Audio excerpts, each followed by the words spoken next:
Macky Sall nag ak ñi ko jiitu itam ci seeni aw doxalin daf ci bëri loo xam ne Sénégal dafay nekk victime ci wàllu boobule bu ñu jëlee misaalu contrat yi Sénégal signé woon ci exploitation pétrole bi fii ci Sénégal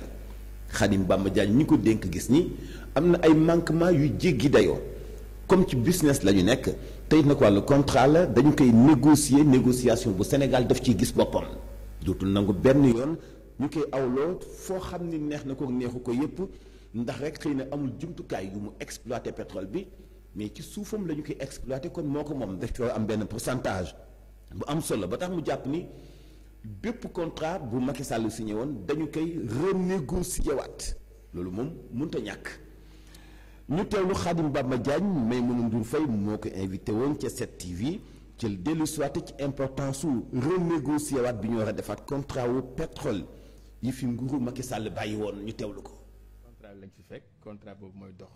ñu ngi ci renégociation mais pareegul mais contrat bi fi ñu fi fekk mooy dox te gisoo dara yaa ni gisoo dara man gisuma dara keneen gisul dara. parce que loolu mais wax ñu lan moo xew. non gars yi dañuy wax rek mais wulu la c'est premièrement deuxième may mun a xam nga boo ne xam nga contrat moom tant que ñu renégocier ko li fi nekkoon moom la ñuy appliqué te li fi nekkee bu ñu ko appliqué li nga ne gisoo dara gisuma dara kenn du gis dara aussi simple que ça. yow da nga bëgg a conclure ne les contrats pétroliers et gaziers yi Sénégal signés n'ont pas été bien négociés. mais c'est pas bon duñ gis dara. Bon pourtant c'est pas. yaa ngi nii ne gisoo dara. ñu gis ñu dara. exploitation bi mu ngi démarré en juin 2024. waaw ngeen dem redresser Woodside. moom non attends yéen a créé instabilité ngeen dem redresser Woodside dugg ak BP ci conflit mais les majors là dañoo ñoom yàkkamtiwuñu c'est nous qui perdons. non en fait balaa ngay perdre da nga ciy am dara c'est-à-dire que pour man l'esprit du contrat d'un business bu toll ni pétrole ak gaz boo ko trouvé ci réew boo xamante ni après 50 ans 60 ans après les indépendances mooy moom njeexital nit ñi xam ne am nañu pétrole am nañu gaz c'est ça la finalité mais nit ñi bu ñu ko sentirul may mun a da ngay ñëw ñu gis ko ne nañ ko bàyyi mu doxee noonu wala da ngay ñëw toog ñu waxtaan ba ñu am ci dara aussi simple que ça moi quand je vois su ma gisee nit ñi naan yéen indi problème pour renégociation dama naan mais est-ce que xam ngeen ni bu ñu bàyyee mu doxee nii duñ ci am dara comme tous les pays africains. Mais la renégociation ou bien mën nañ revoir les clauses sans pour autant créer ce climat d'incertitude et de tension après c'est qui inutile là redressement fiscal 13 milliards 41 milliards yow par rapport ak rente bi ngay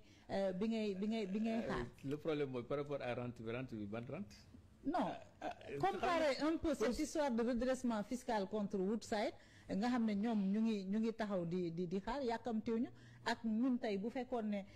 commencé nañu facturer ñaata lañu waroon. ñu commencé facturer. non pour vous dire que ni xam nga bu ñu la nee ren bu ñu dañu am 53 milliards ci pétrole et gaz li ñu ci wax yëpp après 100 milliards tu as vu ces montants là par rapport ak nit ñi xaar bi ñuy xaar pétrole et gaz bi mais mun na jàpp nga loolu yan na maanaam. Quand pétrole nga am gaz ñu lay naan di nga gagné ay 50 milliards 100 milliards yu demee noonu pétrole ak gaz dañ ko soxla pour mu transformer structurellement l'image du Sénégal doyewuñ ko dudul loolu mais mënoo ko am ngay am benn miette ñu ne contente-toi de cela parce que lii lañ négocier ainsi de suite mais bu amoon boo déggoon ñu ne pétrole bi indi na 500 milliards 800 milliards yàpp nga ni dañ ñëw naan dañuy renégocier wala. Non, c'était prévu une rente annuelle de 600-700 milliards. Non, c'est ça qui était prévu. C'est ça qui était prévu. Mais c'est pas ça. Loolu moo nekkoon les prévisions. léegi loolu amul. yi ñu doon xaar. Après bi gars yi nekkee dans l'opposition ils disaient que les contrats étaient mal négociés mais écoutez le Sénégal n'a aucun moyen n'a mis aucun sou kii ñëw dugal 4000 milliards ñëw forer trouver installé wu mais je ne défends pas les majors mais soyons réalistes quand même. Mais mun en matière de business kuy def business c'est que tous les partis doivent gagner aussi simple que ça.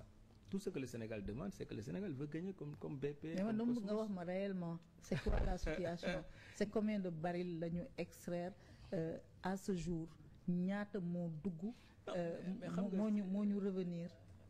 et puis fan ngeen toll ci seen comité de relecture des contrats boobu. may mun a 100 000 xam nga pétrole dañ leen naan ki koy ñëw foore ko day naan balaa may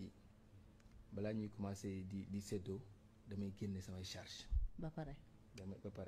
maintenant charge am buy yokk nag di taawee ko mu ne la kat 3 milliards la woon 4 milliards léegi mu ne 8 milliards de dollars xam nga lu ma la léegi bu ko naree génne nga war a xaar 20 ans 22 ans 23 ans da ngay toog ne rek waaw man lii lañ si ñëwoon damay toog xaar wala da nga koy ne ko da nga ñëw pour def business da nga war a gagner mais ñun tamit dañoo soxla pétrole bi gaz bi pour transformer suñu réew lu ñu nangu ni Sénégal am na pétrole am na gaz courant nga koy jëndee 140 kWh quelque part gaz muy cher li ñu bëgg mooy que effet am courant effet am gaz am pétrole mu feeñ ci Sénégalais bu ci nekk nga sentir ni sama facture énergie lu may fay courant wàññeeku na ndax courant bi wàññeeku na ndax Sénégal jóge na ci 140 kWh ñëw ba ci 60 wala 65 kWh loolu mënoo ko am ci situation bu demee nii te deux choses l'une nga ne li nga fekk lii laa fi bàyyi nga noppi nit am na droit def loolu mais mayel nit ku ñëw ne lii laa fi fekk ça ne m'arrange pas on va renégocier ba mu arranger ma te pour autant doo toucher moom li muy gagné parce que business bi Cosmos war na gagné BP war na gagné mais Sénégal état bi war na gagné te état bi nan lay gagné mooy yow nga yëg ko sa facture man ma yëg ko su ma jël carburant ainsi de suite et je pense que su ma déggee ñu naan quelque part comme si dañuy sonal les investisseurs mooy mun a dans le monde des affaires amul lool dans le monde des affaires toute entreprise cherche à maximiser son profit entreprise noonu lay fonctionner entreprise day naan nan laay def ba gagner plus dépenser moins quel que soit le prix amul entreprise amul nationalité amul état d'âme maintenant bu fekkee état bu yooyu wala état bu nangu yenn affaires yi bañ a nekk rythme ak moom entreprise da lay écraser et dans les pays africains ban pays africain le pétrole am jeexital ci moom ñun nag mënuñoo am pétrole 64 ans après les indépendances ñëw signé après rien ñu lay naan 53 milliards ngay am 100 milliards ngay am ak li ngay xaar ci pétrole bi li nga doon xaar ci pétrole bi ak gaz bi jàpp naan li yenn maanaam moo ñu toog waxtaan. dellu soit ci ni ñu war a renégocier waat ci ay contrat ci wàllu pétrole bi li ko Macky Sall dafa baaxul te it nag Sénégal gisu ci boppam foog ñu jubbanti doxalin boo bële.